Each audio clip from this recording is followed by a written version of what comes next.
babagal-bagal. Bawal ang kukupad-kupad. Mabilis na ang panahon, kaya maiiwan ka kapag hindi ka nakasabay sa bilis ng panahon. Presyo ng gasolina, saan traffic, saan hindi. May strike ba o wala? At mga balitang importante sa buhay ng commuter na Pinoy sa DWIZ. Pasada Balita. Live sa DWIZ AM Metro and Mega Manila. DWIZ News FM Regional Stations. Aliw Channel 23 at nakalive din sa lahat ng DWIZ digital accounts. Kasama ang magbibigay ng kakaibang drive sa umaga. John Ibanez.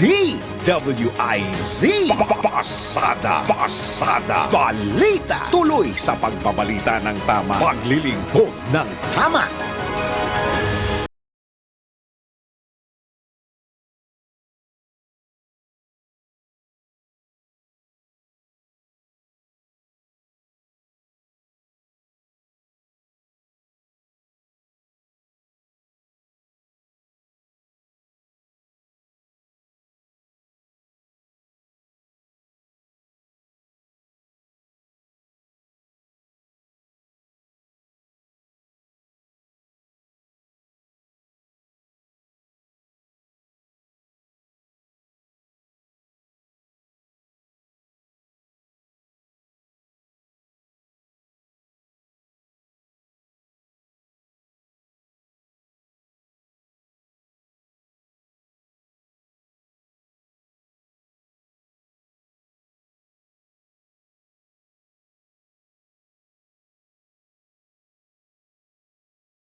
Bawal ang babagal-bagal. Bawal ang kukupad-kupad.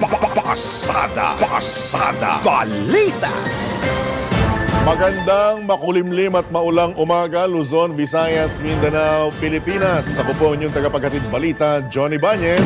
Pasada Balita. At ngayon, pasadahan na natin ang mga nagbabagang balita.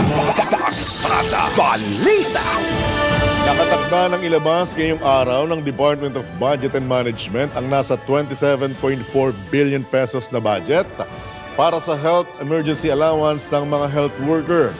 Ayon kay Budget Secretary Amena Pangandaman, ito'y bilang pagtupad sa direktiba mismo ni Pangulong Ferdinand Marcos Jr. dahil deserve ng mga manggagawa sa health sector ang nasabing allowance. Pagbibigay din ng kalihim, inaasahan nilang mababayaran na ng buo ang matagal lang inaantay na unpaid arrears ng mga healthcare worker. Una nang inanunsyo ni Health Secretary Ted Herbosa na mailalabas na ngayong taon ang budget para sa unpaid HEA sa halip na sa 2025. Pasada Balita. Tiniyak ng DOH na kabilang ang mga barangay health workers sa mga makatatanggap ng health emergency allowance. Ayon kay Health Assistant Secretary at Spokesman Albert Domingo, paglalaanan nila ng pondo ang Centers for Health Development oras na matanggap ang Special Allotment Release Order ng DBM. Gayunman nilinaw ni Asek Domingo na tanging barangay health workers na nakatalaga sa mga lisensyadong health facilities at health-related establishments na may kaugnayan sa COVID-19 response ang mga kwalipikado para sa HEA. Samantalang inatasan naman ang Centers for Health Development na mag-asikaso ng disbursement ng nasabing allowance. Pasada Balita. Inanunsyo ng DOH na hindi na nila itutuloy ang panukalang palitan ng Department of Health and Wellness ang pangalan ng departamento. Ayon kay Health Assistant Secretary Albert Domingo, inatasan siya mismo ni Health Secretary Ted Herbosa upang magsagawa ng cost analysis sa pagpapalit ng pangalan At kung masyado anyang magastos ang nasabing proseso, hindi na nila ito itutuloy. Kaugnay nito, binigyang diin ni Asek Domingo na mas importante para sa DOH na makapagbigay ng maayos at magandang serbisyo at hindi ang branding o ang pagpapaganda. Magugunitang kamakailan lamang ng i-anunsyo mismo ni Secretary Herbosa na pinag-iisipan niyang baguhin ang pangalan ng DOH upang i-highlight ang kamalayan sa health promotion. Pasada Balita. Kailangan na ang kagyat na aksyon ng pamahalaan sa mahal na serbisyong medikal sa Pilipinas. Ito naman ang binigyang diin ni Senator Amy Marcos dahil nananatiling mahal ang pagpapagamot sa bansa kaya't marami sa mga Pilipino ang kapit sa patalim at tumatangging magpunta sa ospital para magpakonsulta. Sa ika-75 taong kaarawan ni dating First Lady Imelda Marcos, inamin ng senador na tinatanong na siya ng kanyang ina kung kailan magiging updated ang specialty hospitals na kanyang sinimulan. Kabilang sa mga tinukoy ng Presidential Sister, ang Philippine Heart Center, Lung Center of the Philippines, National Kidney and Transplant Institute at Lungsod ng Kabataan na ngayoy Philippine Children's Medical Center. Nais-anya ng kanyang ina na dating unang ginang na magkaroon din ng specialty hospital sa Visayas at Mindanao upang hindi naman madagdagan ang gastos ng mga pasyente sa pagluwas dito sa Metro Manila. Pasada Balita. Sa iba pang detalye ng ating headlines, aarangkada na ngayong araw ang unang preliminary investigation ng Department of Justice sa kaso ni suspended Bamban Tarlac Mayor Alice Guo at ng iba pang sinampahan ng kasong qualified trafficking. Kaugnay nito, tiniyak ni Justice Secretary Jesus Crispin Rimulya na walang makakaligtas sa kanilang investigasyon lalo na kung matibay ang mga nakahaing ebidensya. Magugunitang kamakailan lamang ng sampahan ng qualified trafficking ng Presidential Anti-Organized Crime Commission at PNP-CIDG sina Mayor Guo at ang 13 iba pa dahil sa pagkakasangkot sa illegal na operasyon ng Pogo sa bayan ng Bamban. Pasada Balita. Iginit naman ng legal team ni suspended Bamban Tarlac Mayor Alice Guo na nananatiling mga paratang lamang ang sinasabing pagsisinungaling ng alkalde tungkol sa kanyang tunay na nationality. Ayon kay Attorney Stephen David, abogado ni Mayor Guo, hindi pa napapatunayan sa korte na nagsisinungaling ang kanyang kliyente kaya't mananatiling mga paratang lamang ang aligasyon sa kanyang kontrobersyal na kliyente. Binigyan din pa ni Attorney David na ang natuklasan ng National Bureau of Investigation ay isa lamang ebidensya na kailangang ipakita sa korte. Matatanda ang inihayag ng NBI na nagtutugma ang fingerprint ni Mayor Guo sa Chinese passport holder na si Gu Huaping na pumasok sa Pilipinas noong 2003. Pasada Balita. Nag-alok ng 50,000 pisong reward ang NBI sa kinaroroonan ng isang Alice Lial Guo na sinasabing nasa Quezon City. Ayon kay NBI Director Jaime Jimmy Santiago, nais silang maimbitahan ang nasabing isa pang Guo sa isinagawang pagdinig ng Senado. Maaari rin anya na may nag-utos lamang sa nasabing babae na kumuha ng NBI clearance na gamit ang apelyidong Guo. Una nang isiniwalat na NBI na may dalawang individual na nagngangalang Alice Lial Guo na mula sa Bamban Tarlac at Quezon City. Pasada Balita.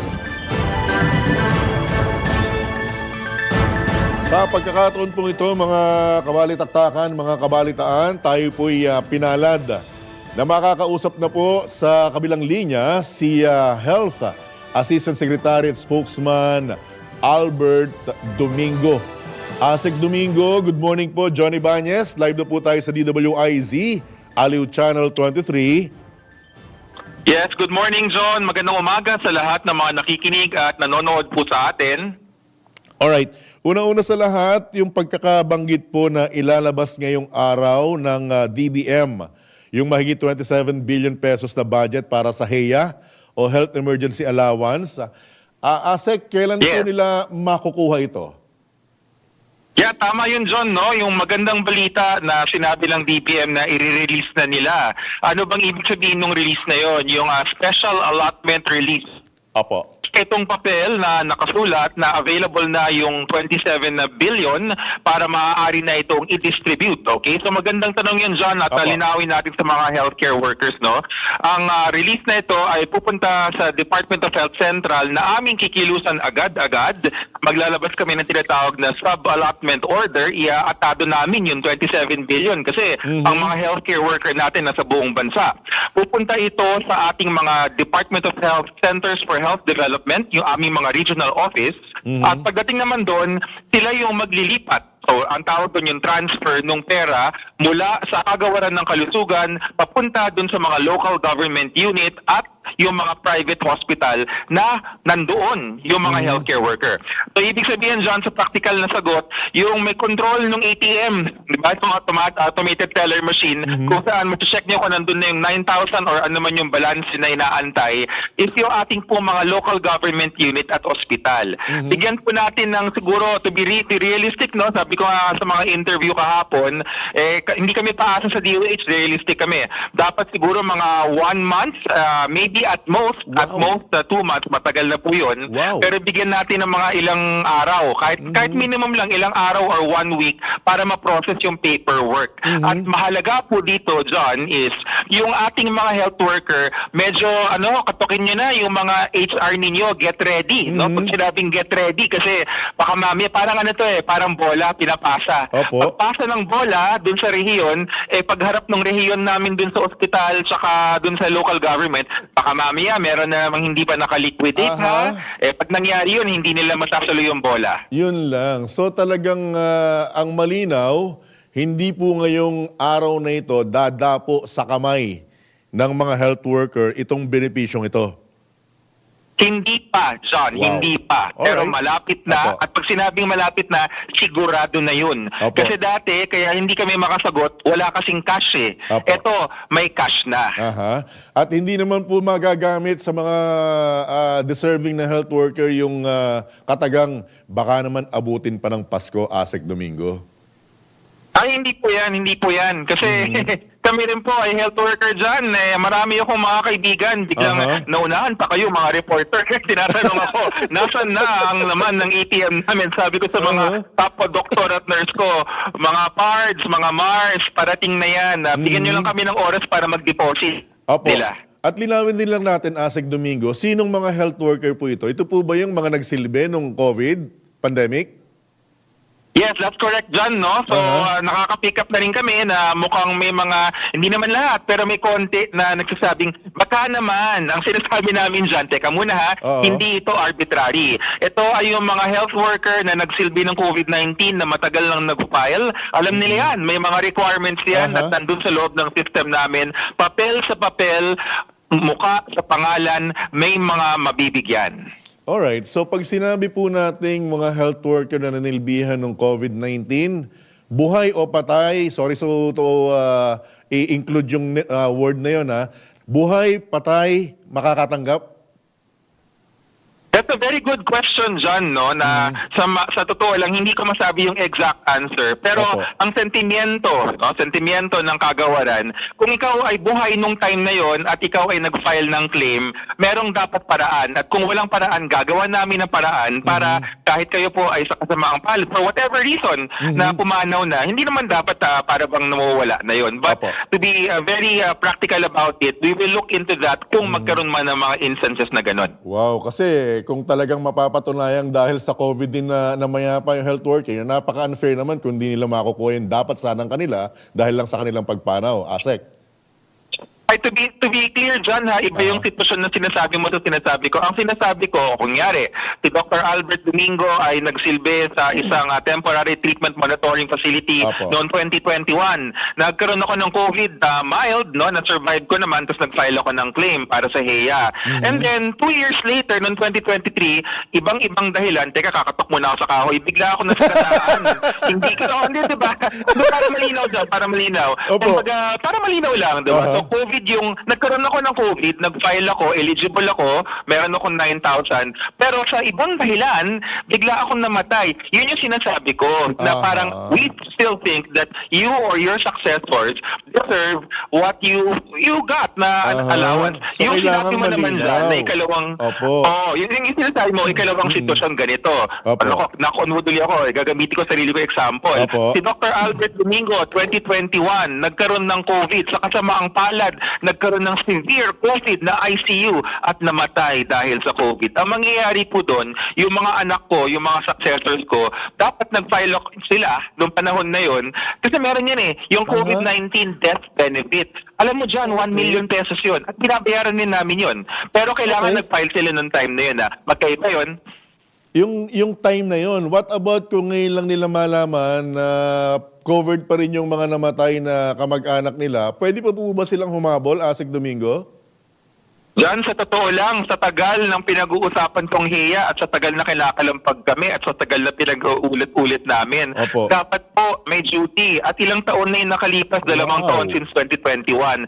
Maski po yung mga death benefits ng ibang institutions, maski yung mga tax exemptions, hindi naman yun forever po. Namatayan rin po ako ng tatay. Alam kong merong kumbaga takda na dapat within this period nag-file po tayo. So parang may prescriptive period, tama po ba, Asek? Na kung Yes, hindi mo na-file John. ng Yes, ganito, John. apo. Oo. Kasi yan ang sinasabi ng DBM sa amin Walang forever. In other words, dapat isara na natin. Isara na natin yung accounting. Ibig sabihin, pag hindi po kayo nag-file, ang dami na hong pagkakataon na sinabi namin at tayo na sa headline lagi, Opo. ibang usapan na po yun dahil matagal na pong alam natin So But hindi the nyo good news nakasalanan is, yun, we have- Asek? Hindi nyo Yeah, nakasalanan and yun? we have 5 million. We have 5 million claims, no? Opo. Mga healthcare workers who did their due diligence who no actually filed. Alright. Ito po, isa sa naging nagpataas ng kilay ng ilang mga kababayan natin. Final answer po, Asek Domingo. Tuloy po ba o hindi na yung pagpapalit ng pangalan ng DOH? Saan sila nagpagawa ng kilay? Sa wellness pa? Then, hindi kaya ako lang nasabi yun. Oo, di ba? Ganito yung discussion namin dyan ni Secretary Herbosa. Opo. There is actually no serious effort na papalitan siya. That was really an idea. And the power of an idea can be seen by our interview now. We are so thankful na pick up ito ng media kasi pinag-uusapan natin ngayon ang health promotion. Opo. Yun ang punto ng Secretary Herbosa kaya tawagin siyang Department of Health and Wellness. Kasi hindi kami dapat panay ospital. Dapat meron kaming primary care, dapat inaasikaso natin yung preventive care. Kasi hindi yun hindi yun curative. Yung ibig sabihin doon wellness. Now, doon sa practical na to, magre-rebrand ba tayo? Magkakaroon ba tayo ng bagong logo, etc. Alam mo, sabi ni Sek, magastos ba yan? Ayokong gumastos. Patipid yun medyo kuripot ng konti. Kuripot pagdating sa hindi dapat ginagastusan. Pero Opo. pagdating sa kalusugan, all out ang labas ng gastos. Alright. So kaisa po ako dyan sa stand na yan ng DOH kasi tama nga naman na kung malaki ang gagastusin, might as well mas itutok na lang po sa serbisyong medikal at pangkalusugan. Precisely. Opo. Kaya sabi nga namin, kayo naman, hindi naman namin seryoso, pinag-usapan lang. Pero kung talagang magastos, kami mismo yung unang magsasabi, uy, may mga gamot na kailangan bilhin, may mga nurses na kailangan pasweldohan, doon muna tayo ha. Opo. Alright, last few questions with your indulgence, Asek Domingo. Ano na pong hakbang ng Sure. DOH para maiwasan po yung tumataas na kaso ng dengue at iba pang ulan-related na karamdaman po sa iba't ibang panig ng bansa? Actually, ang pagtaas ng dengue, samahan na rin natin yung leptospirosis, Opo. no? Yan ay related dun sa mga tag-ulan, mga pagka marami ng tubig, no? At tawag namin dyan yung wild, W-I-L-D Opo. diseases. Yung 4 diseases, mabilis na papapiyawan ko lang. Waterborne diseases kasi pag kontaminado yung tubig. Waterborne, eye, influenza-like illness kasi pabago-bago yung panahon, maraming inuubos, sinisipon. Apo. Tapos yung L, si lepto, tapos si D, si dengue. All of them, different preventive measures. Simulan ko pa atras, dengue, lamok ang kalaban, vector control. Pag sinabing vector control, pag sinabi naming search and destroy, lahat ng pag-iupunan ng tubig, itaob at tuyuin para hindi dumami ang lamok. Yung letter L, yung lepto. Yung lepto kasi kapag lumusong sa baha, L is for lepto, L is for lusong. Pag lumusong sa baha, dapat talaga ay naglilinis tayo. At kung hindi maiwasan na lumusong, actually dapat nga hindi tayo lumusong eh. Pero kung di siya maiwasan, magpakonsulta kasi merong pwedeng ibigay na antibiotic. Alright. O dun sa influenza, parang sirang plaka na kami pero effective pa rin kahit sirang plaka. Magsuot ng mask at maghuhugas ng kamay para hindi makuha ang mga sakit na influenza. And finally, yung waterborne diseases, pakuluan po natin yung tubig ng 2 minuto kung di tayo sigurado bago natin ito inumin. Alright, nasa inyo pong pagkakataon, Asek Domingo, baka meron pong mga ilang katanungan o may mga pahayag po kayo na hindi ko po natumbok sa mga oras na ito. Go ahead po.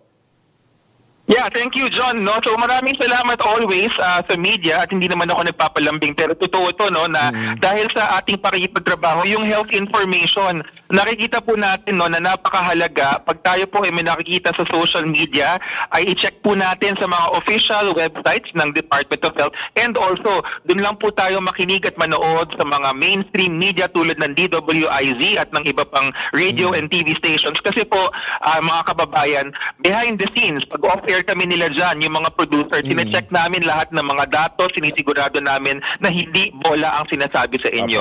So mahalaga po yun, no? Hindi lang yung epidemic of diseases, but the epidemic of misinformation, labanan po natin yan.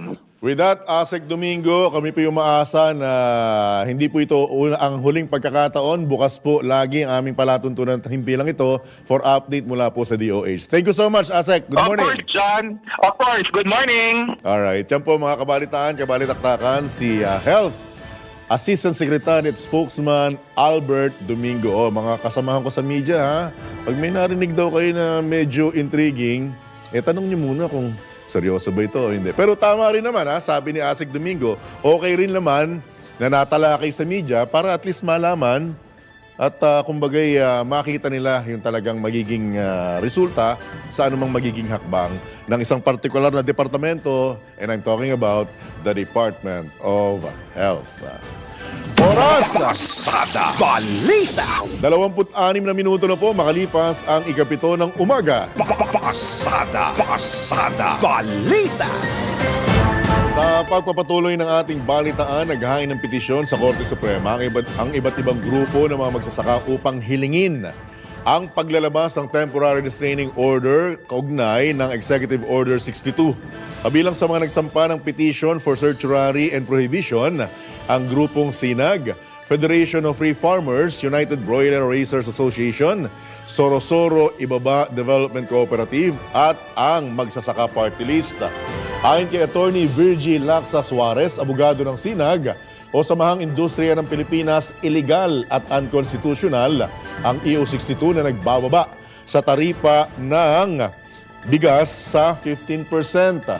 Una rito ay ginit ni SINAG Chairman Engineer Rosendo So sa panayam ng DWIZ na nababahala ang grupo sa pagpapatupad ng nasabing EO dahil hindi ito dumaan sa tamang proseso. Ito is nakita natin na hindi dumaan dito sa consultation. And dapat ang itong Tariff Commission nagtawag. No? May petitioner na nagpetition na dapat ibaba yung tariff. Pero ito, walang ganun na situation. And dapat dun sa Tariff Commission, nagkaroon ng hearing. Kung walang ganun, specific na itong EO 62, walang ganun na situation. So, labag sa batas yun. Yan po ang tinig ni SINAG Chairman Engineer Rosendo So sa panayam ng DWIZ. Pasada Balita. Target ng Department of Agriculture na tapyasan ng pork import sa bansa ng 60,000 metric tons ngayong taon sa pamamagitan ng pagpapalakas ng lokal na produksyon. Nais ng DA na isubstitute ang 10% ng imported pork o 60,000 metric tons ng domestic output hanggang sa pagtatapos ng taon. Plano rin ng DA na abutin ang target sa pamamagitan ng kanilang 2.1 billion pesos Modified Repopulation Program o kilala bilang Integrated National Swine Production Initiatives for Recovery and Expansion Program. Tututukan ngayon ang repopulation program ng DA ang sow winner operations kung saan magtatayo ng multiplier at production farms na mayroong artificial insemination. Sa ilalim ng revised guidelines, 3 packages ang alok ng ahensya sa mga kwalipikadong benepisyaryo ng pamahalaan. Pasada Balita. Sa iba pang tampok na balita, tiniyak ni Pangulong Ferdinand Marcos Jr. ang suporta ng pamahalaan sa pagpapalakas ng Armed Forces of the Philippines sa issue ng cybersecurity. Sa ginanap na command conference ng Pangulo sa AFP, binigyan din ito na mahalagang magkaroon ng pagsasanay at kaalaman ng mga sundalo sa usapin ng cybersecurity dahil malaking bagay ito para protektahan ang mga Pilipino laban sa panlabas at panloob na banta. Pinuri din ni Pangulong Marcos ang hindi matatawarang tapang ng mga sundalo sa paglaban sa insurgency at ang matibay na paninindigan ng mga ito sa pagdepensa sa pambansang teritoryo. Dahil sa pagkilalang ito, nabuhayan naman ang loob at tumaas ang moral ng mga miyembro at opisyal ng sandatahang lakas ng bansa. Pasada Balita. Kasabay ng utos si Pangulong Ferdinand Marcos Jr. sa AFP na mag-de-escalate o pahupain ng tensyon sa pagitan ng Pilipinas at China sa West Philippine Sea, isang dating senador ang nanawagan ng kapayapaan. Aminado si dating Senador Nicky Cosateng na bilang isang Filipino-Chinese, hindi dapat dumanak ang dugo o sumiklab ang digmaan sa pagitan ng mga Pilipino at Chinese, lalo't napakalapit natin sa isa't isa. Sa kanyang Facebook post, inihayag ni Cosateng na hindi dapat magpadala o magpabuyo ang Pilipinas sa sulsol ng Amerika na sumabak sa proxy war laban sa China dahil tanging Estados Unidos ang makikinabang kagaya ng ginawa nito sa Middle East at Ukraine. Napakasakit anyang makitang makikipagdigmaan ng Pilipinas sa kapitbahay nitong China, lalo't napakahaba ng kasaysayan ng ugnayan ng dalawang bansa at hindi may kakailang maraming Pilipino ang may dugong Chinese. Iminungkahi naman ng dating senador na mag-usap ng masinsinan ng Pilipinas at China upang maiwasan ang sigalot dahil wala namang nananalo sa digmaan. Hindi po ako sang-ayon na tayo ay makipaggirian o makipaggirahan sa bansang China. Dahil walang nananalo sa kahit anong uri ng gera. At lalong-lalo na dito sa atin, tayo mga Filipino-Chinese, naging bahagi tayo ng ugali, ng kabuhayan, ng kultura ng Pilipinas. Hindi na tayo ibang klaseng tao. At napakasakit at napakalala ng sitwasyon kung ang tingin ng kapwa nating Pilipino sa atin ay iba. At ang tingin nila sa atin ay tayo ang kaaway. Yan po ang bahagi ng pahayag panawagan ni dating Senador Nicky Cosateng. Pasada Balita. Matapos naman ang matagumpay at makasaysayang panalo ng Gilas Pilipinas sa World No. 6 rank na Latvia sa FIBA Olympic Qualifying Tournament, iba't ibang papuri at pagpapasalamat ang tinanggap ng Philippine National Basketball Team.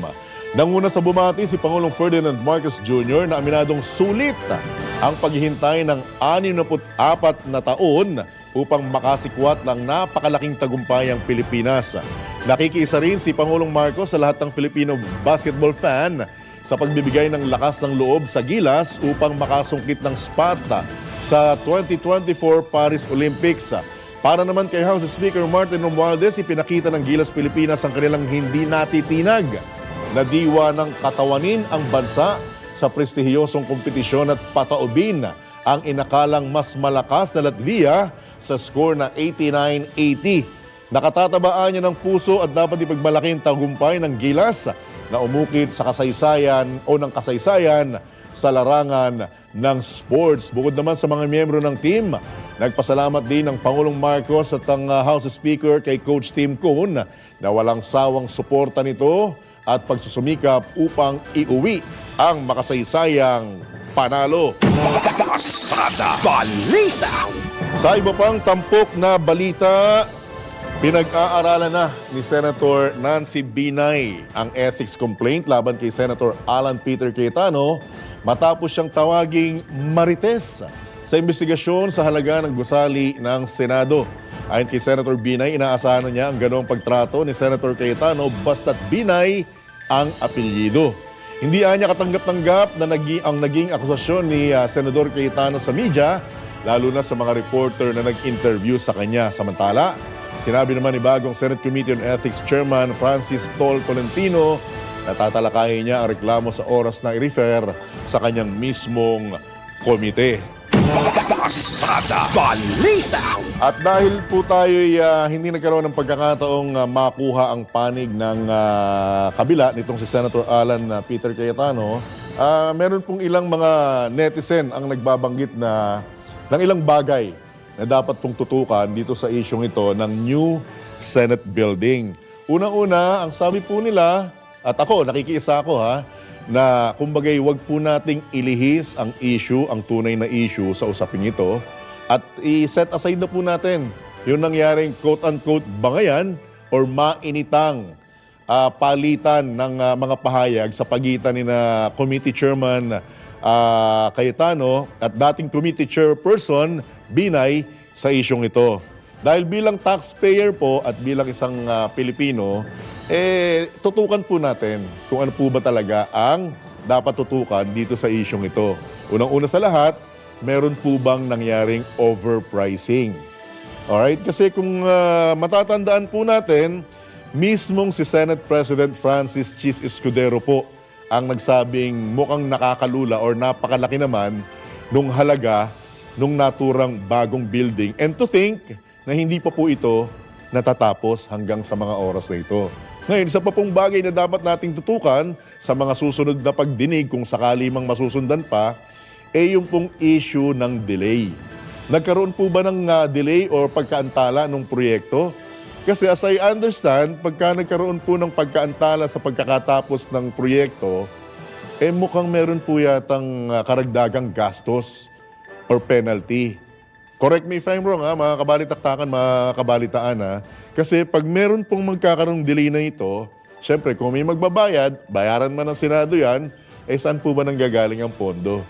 Di po ba sa mga ibinabayad din nating buwis? And at the end of the day, ang apektado at ang pinagkunan ng bayad sa mga bagay na hindi naman natin kontrolado bilang taxpayer, tayo rin pong mga mamamayan.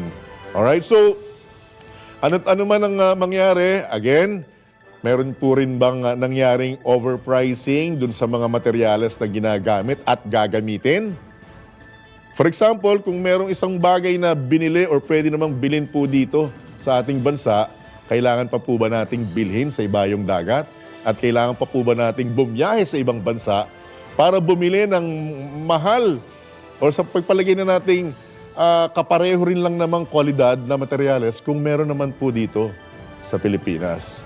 Okay, so again, ang panawagan po ng mga maraming netizens sa atin, mga kababayan natin, at kasama po ako doon ang inyong lingkod, i-focus na po natin sa tunay na dapat na pinagtutuunan ng pansin itong issue na to. Set aside na po natin yung nangyaring bangayan, alamin natin, overpriced po ba?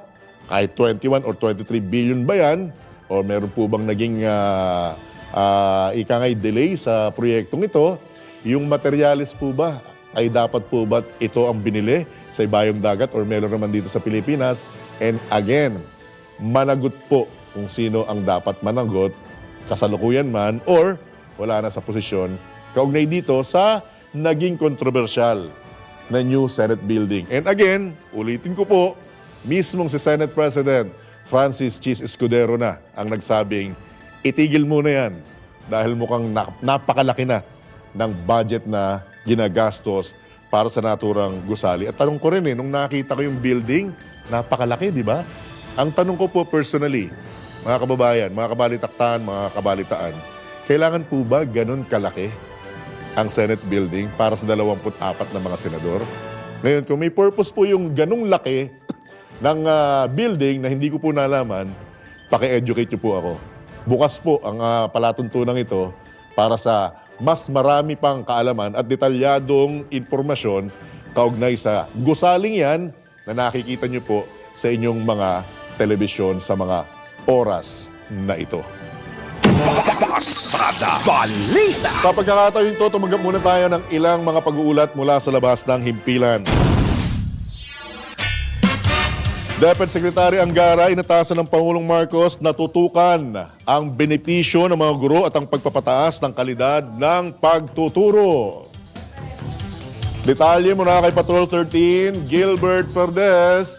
Inatasan ni Pangulong Ferdinand Marcos Jr. sa incoming Department of Education Secretary Sani Angara na tutukan ang pagpapabuti ng mga benepisyo ng mga guro at pagtataas ng kalidad ng pagtuturo sa basic education. Sinabi ni PBBM kay Angara na mahalagang gawin ito sa pamagitan ng pagpapatuloy ng mga reforma sa departamento. Ayon kay Angara, sinabihan siya ng punong ehekutibo na dapat alagaan ang ating mga guro at tiyaking sila ay nakatuon sa pagtuturo. Importante anya na ayusin ang mga benepisyo ng mga teacher upang sila ay ma-inspire at ma-motivate na magturo. Samantala, kumpiyansa rin ang incoming DepEd Secretary na makakalasap daw ng taas sahod ang mga guro sa mga pampublikong paaralan na hindi man ngayon taon o sa susunod na taon ay mangyayari raw ito sa hinaharap. Patrol 13, Gilbert Perdes para sa Himpilang May Todong Lakas.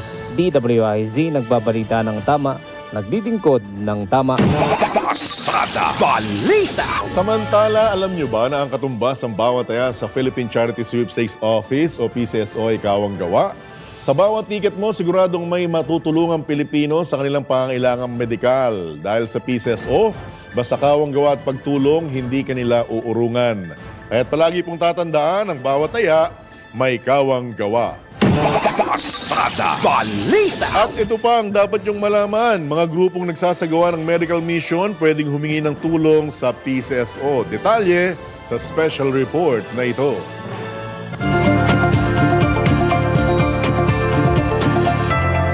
Hindi lang individual na Pilipino ang maaaring humingi ng medical assistance sa Philippine Charity Sweepstakes Office o PCSO. Ang mga local government unit, non-government organization, pati barangay ay pwedeng mag-request ng gamot sa PCSO sa ilalim ng kanilang medicine donation program. Ayon kay Dr. Ruel Aparato, Head of Medical Services Department ng ahensya, basta available ang ni-request na gamot, ito'y kanilang ibibigay. Yung sa medicine donation po, kahit na sino pong mga tumutulong sa mga para makapag-clinic sa mga iba-ibang mga lugar, lalo na yung mga malalayong mga lugar o gusto nilang tumulong. Yan. Pwede po namin kayong tulungan sa medicine donation po. Mga barangay, mga LGUs, yung mga non-government organizations, yung mga marami yung mga gumagawa ng kaya, mga medical mission. Yes. Yeah, pwede po kayo humingi, magpapadala lang po kayo ng sulat na naka-address lang po kay GM. At yan ang report na hindi umuurong sa pagtulong. Maine Barreto, nagbabalita ng tama, naglilingkod ng tama. Pasada Balita. Oy, oras oh! 13:30 minuto na lamang, 8:00 na ng umaga. Pasada Balita. Tayo pa pang tampok na balita na aresto ng Bureau of Customs Port of Clark at ang Philippine Drug Enforcement Agency ang consignee ng 1.6 kilos ng liquid cocaine na tinatayang nagkakahalaga ng 8.5 million pesos. Inilatag ng mga otoridad ang isang controlled delivery operation sa Makati City noong June 25 at naaresto ang 32 anyos na Colombian national. Inihayag naman ni Customs Commissioner Bienvenido Rubio na magpapatuloy ang maigting na kampanya ng BOC laban sa mga kontrabando na tatangkaing ipuslit papasok ng bansa. Pasada Balita. Oras na para sa Sports Update. Updates at inside stories sa iba't ibang sports. Ito ang Real Sports ni Anthony Suntay. Magandang umaga. Part 4 ngayon ng ating interview kay Freddy Gonzalez ng PFF. So what are the other objectives of the association? So the mission really is to increase the the talent pool locally, bring that talent up, close that gap between local-based Filipinos, foreign-based Filipinos, and not just within the Filipino diaspora, right? So also we need to catch up to countries. I mean, forget countries like Brazil, Japan, all these World Cup countries. We need to catch up with just countries in Southeast Asia. That's where we're initially focused on, because this is our region, and right now, countries like Thailand, Indonesia, Malaysia are the yardstick, Vietnam, of where we want to be, where our youth teams and our national teams are always competing in the highest competitions, always in the knockout rounds of the ASEAN competitions, Asian Cup, all of these things, right? Getting to the third round of World Cup qualifiers, those types of achievements. Part 5 ng ating interview sa Lunes. Real Sports ni Anthony Suntay sa DWIZ 882. Pasada Balita. Balitang pangkalakalan. Mas maalam ang mga kabataan pagdating sa pananalapi kumpara sa mga senior citizen. Ito'y batay na rin sa pag-aaral ng Bangko Sentral ng Pilipinas sa pamamagitan ng 2018 BSP Consumer Finance Survey. Ayon sa BSP CFS, nasa 0.742 na kabataan ang magaling pagdating sa Financial Literacy Index, habang 0.656 at 0.623 ang mga nasa middle age at senior citizen. Mga balitang dapat alam mo kahit sa labas ng bansa. DWIZ Balita sa ibang bansa. Kinumpirma ng Health Authority sa Amerika, ika-4 na kaso ng H5 bird flu sa tao. Ito'y sa gitna ng kinakaharap na outbreak ng nasabing virus sa mga baka sa Colorado. Ayon sa U.S. Centers for Disease Control and Prevention, ang nahawang individual ay nagtatrabaho sa isang sakahan at ito'y na-expose sa isang infected na baka. Nababahala naman ang mga eksperto dahil patuloy na nadaragdagan ang mga uri ng mammal sa nanahawahan ng bird flu. Pasada Balita. At yan po ang Friday edition ng inyong Pasada Balita. Dito lamang yan sa DWIZ, nagbabalita ng tama, naglilingkod ng tama. Ako po ang inyong naging kabalitaan at kabalitaktakan, Johnny Bañez. Hanggang sa Lunes, antabayanan po ang susunod na palatuntunang Karambola. Huwag niyo pong kakalimutan, mahal ko po kayo. Bye! Oras sa Udyat, alas 8 na ng umaga. Woo! Bawal ang babagal-bagal. Bawal ang kukupad-kupad. Mabilis na ang panahon, kaya maiiwan ka kapag hindi ka nakasabay sa bilis ng panahon. Presyo ng gasolina, saan traffic, saan hindi. May strike ba o wala? At mga balitang importante sa buhay ng commuter na Pinoy sa DWIZ Pasada Balita. Live sa DWIZ AM Metro and Mega Manila. DWIZ News FM Regional Stations, Aliw Channel 23 at nakalive din sa lahat ng DWIZ digital accounts kasama ang magbibigay ng kakaibang drive sa umaga. John Ibanez, DWIZ Pasada Balita. Tuloy sa pagbabalita ng tama, paglilingkod ng tama. Lunes hanggang Biyernes 7 a.m.